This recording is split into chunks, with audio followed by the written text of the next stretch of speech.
images sont disponibles aux annonces sur les stands et elles méritent véritablement d'être vues. Mais alors justement, on a un certain nombre de villes de cette façon-là, construites presque de manière globale. Alors qu'une ville, dans notre réalité, c'est construite par agrégat. On a commencé par mettre une hutte, puis 2, puis 10, puis 12, et puis à partir d'un certain nombre de choses, il y a des quartiers qui sont rajoutés. Il y a eu des décisions urbaines à l'aspect du sous-ensemble de la ville, il y a eu la bruxellisation, et donc là il y a quelque chose qui surgit d'un seul coup, tout armé de la tête de son créateur, si je puis dire, avec l'ensemble de ses fonctions, et ça entraîne une ville vue comme un ensemble de démarches fonctionnelles. Et ce qui est intéressant, vous me permettrez une petite incise, mais il y a une chose que j'ai apprise il y a 2 jours, qui m'a frappé dans ce contexte. Vous savez qu'on en parlait avec les gens qui ont fait la révolution en Algérie, en Tunisie, au Maroc, qui essayent, et qui disaient que l'Algérie, ils ont un gouvernement extrêmement rusé, et que les révolutions arabes, parce que pour eux c'est la même révolution arabe d'un pays à l'autre, a un lieu qui sont les places, les agoras, les places où sont les cafés, où on se réunit parce que c'est là qu'on est, c'est là que la ville nous laisse être. Le reste, ce sont des endroits personnels. Et le lendemain du jour où la révolution a atteint le Maroc, donc voisin de l'Algérie, l'Algérie a lancé un immense projet de dépavage et de repavage de la totalité des places, de la totalité des villes. Ce qui fait que vous allez maintenant dans une place, dans une ville quelconque en Algérie, vous avez des travaux qui empêchent tout simplement, mais physiquement, les gens de s'y rassembler. Puisqu'il y a des tas de pavés partout, on va remettre les mêmes. Mais la place est devenue inhabitable en tant que place. Et leur problème actuellement, c'est de trouver un endroit symbolique où se réunir qui aurait la même signification que l'agora. Donc on a privé la ville, on l'a excisé de son centre de liberté, comme on l'aurait privé de son centre de plaisir.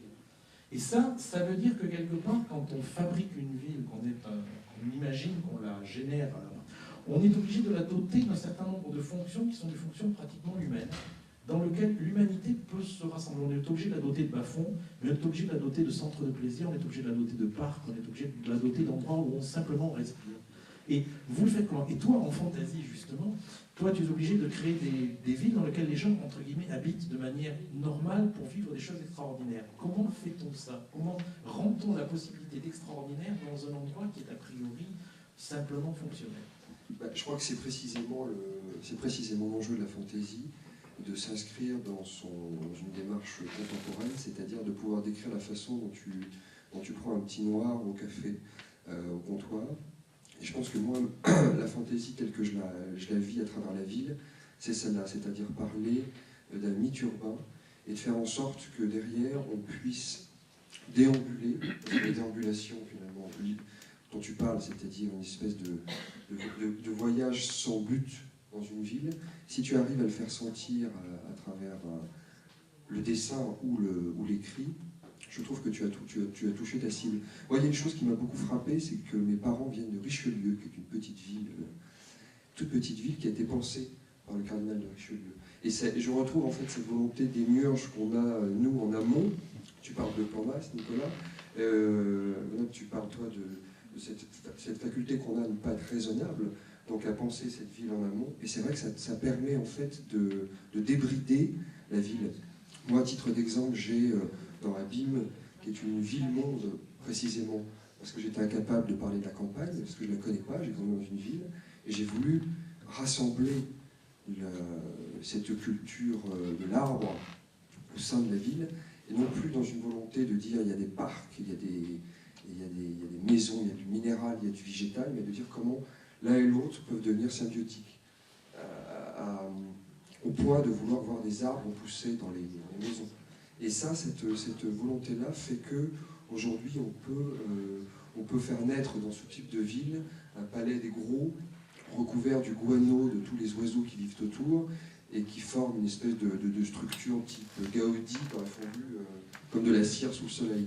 Et ça, c'est très intéressant, parce qu'après, derrière, on peut l'instrumentaliser. C'est-à-dire que derrière, moi, il s'y déroule dans Abîme une espèce d'enquête policière, et on va chercher les traces de quelqu'un dans ce guano qui a été imprimé dedans. Donc on a des types des espèces qui vont en escalade sur les façades du château et qui cherchent des empreintes dans ce guano. Voilà, moi c'est cette autorisation-là, cette interprétation, mais cette extrapolation que je trouve fascinante en amont, en tant que créateur de villes ou d'imaginaire, de s'autoriser ça. Tu parles d'instrumentalisation, justement. Et ce qui est très passionnant dans ces villes que nous inventons de A à Z, c'est que d'abord, elles sont, comme tu le décris, dotées d'un temps propre. C'est-à-dire que les villes actuelles, plus elles grandissent, plus elles demandent à ce que les choses aillent vite. Typiquement, si vous ne roulez pas assez vite dans une ville de 25 millions d'habitants comme Los Angeles, il n'y a pas de grandes artères avec des flots, ben, les gens s'engorgent. Les gens passent leur vie dans leur voiture avant que quelque chose se passe. Ça, c'est pas possible. Il y a un épisode de Doctor Who qui est comme ça, mais ça ne marche pas à l'échelle de l'humanité. Donc on est obligé de développer une ville dans laquelle les choses vont aller très vite, dans laquelle le temps nécessaire à faire les choses va évoluer.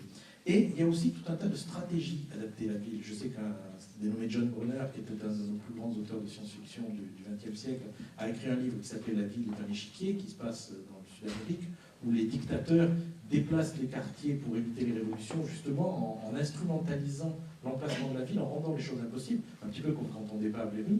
Et vous fabriquez donc des villes dans lesquelles on ne se contente pas de se promener pour regarder, mais dans lesquelles, à un moment donné, il y a une implémentation, il y a une vie. Ce que toi tu décris dans ton roman, qui va pouvoir te fumer, mais à partir d'une vie réelle, mais aussi ce que Juan décrit, on y passera par l'après, justement. Moi j'ai fait le choix de raconter, alors c'est plus vrai dans Les Vestiges de l'Aube, mon dernier roman, j'ai fait le choix de raconter une ville réelle et de lui donner, ou de la regarder à travers les yeux, des yeux qui font qu'elle devient féerique et qu'elle est féerique au final. On parlait tout à l'heure des arbres, du rôle des arbres et des poumons dans la ville. C'est évident que quand vous êtes parisien ou malouin ou rennais ou de Richelieu, quand vous vous retrouvez devant Central Park, c'est-à-dire que vous avez un parc gigantesque qui est entouré d'immeubles gigantesques, quelque part on est déjà pour nous dans une forme de science-fiction. Bon. Par rapport à la démesure qu'on peut y trouver. Il faut savoir par exemple, on parlait de l'urbanisme tout à l'heure, mais à New York on n'achète pas, on ne peut plus construire au sol à Manhattan. Donc on achète des étages. Les promoteurs s'achètent, se rachètent, se revendent des étages. Donc la ville ne peut plus pousser que vers le haut. Ce qui est aussi, pour moi, quelque part, complètement fictionnel dans l'absolu. Et dans une forme d'absurdité incroyable. C'est-à-dire qu'il y a des types qui se réunissent en disant « Moi j'avais acheté un immeuble de 43, bah, finalement on va s'arrêter à 41, j'ai 2 étages à te vendre. » Bah, l'autre il dit bah, « J'avais prévu 45, on va en faire 47. » Et on construit des étages. Donc on se développe complètement vers le haut. Moi ce qui m'intéresse plus, mais c'est vraiment une démarche particulière, c'est j'amène le fantastique dans la ville. C'est-à-dire que je confronte la réalité des gens qui y vivent avec des éléments qui sont irrationnels. Mais c'est une démarche un peu ancienne de jouer sur cette peur quelque part. Tu parlais tout à l'heure des cloaques. Moi, je repense au Mystère de Paris. Je repense à un film qui a été rediffusé il n'y a pas très longtemps, qui a priori n'est pas de la science-fiction, mais qui a un côté qui joue sur ces mythes-là. C'est Les Gaspards de Pierre Charnia, où il y a finalement une ville sous la ville dans les carrières de Paris. J'aime cette idée de se dire qu'en fait, on vit, on traverse, on voit des endroits qui deviennent finalement d'une certaine banalité et qui, vu par quelqu'un qui arrive, prend une dimension complètement différente et une dimension complètement onirique. Voilà. C'est plus l'onirisme dans la ville que j'ai tendance à traiter, parce qu'on n'est pas simplement face à du verre et du béton, il y a une signification derrière, et la signification dépend aussi un peu de notre regard, de notre humeur, des gens avec qui on la promet. Je reprends l'exemple de Manhattan. Depuis le 11 septembre, Ground Zero, vous avez une nécropole au milieu d'une ville. C'est quelque chose de très étonnant, et qu'on a encore conservé pour l'instant en l'état avant de reconstruire. Mais vous êtes sur une véritable nécropole. Donc il y a une espèce de confrontation entre la réalité et l'irréalité, parce que c'était impensable pour les Américains qui se levaient ce matin-là, de penser que le soir, ces 2 tours ne seraient plus là. Donc ça ramène aussi à la fragilité de la ville. Et ça ramène, on va en parler au Watt, ça ramène à la notion aussi de couche.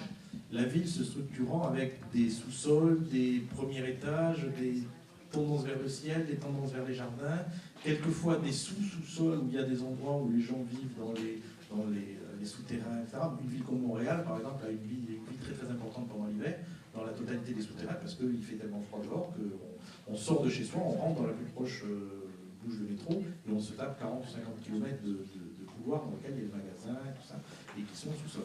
Et donc, vous avez décrit une ville justement dans laquelle ces étages interconnectés, mais néanmoins ramenés par étages, ces couches existent et sont la métaphore des couches de l'humanité, d'une certaine façon. Est-ce qu'on revient vers le reptilien quand on redescend dans les cloaques?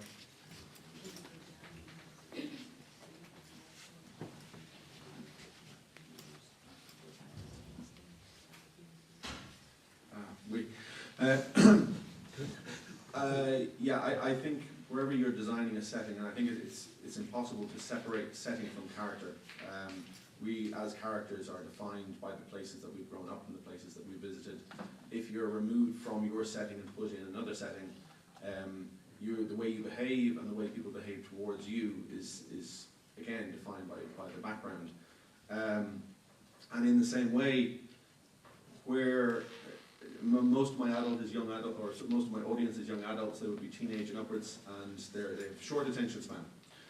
So much as I love creating settings and developing worlds, a fast pace is essential. So wherever possible, I describe the setting by having action flowing through it and by having characters interact with it. And I think certainly films have to work that way. You can't, I'm heavily influenced by film as well, and you can't, you just don't have time to go into elaborate descriptions of settings with teenagers. And that then, of course, if you tie those two together, then plot is automatically tied in as well. So your plot, it has to develop as part of the setting too. And they just, it's like a feedback loop. They feed on each other, and it means that the characters' views of this place are how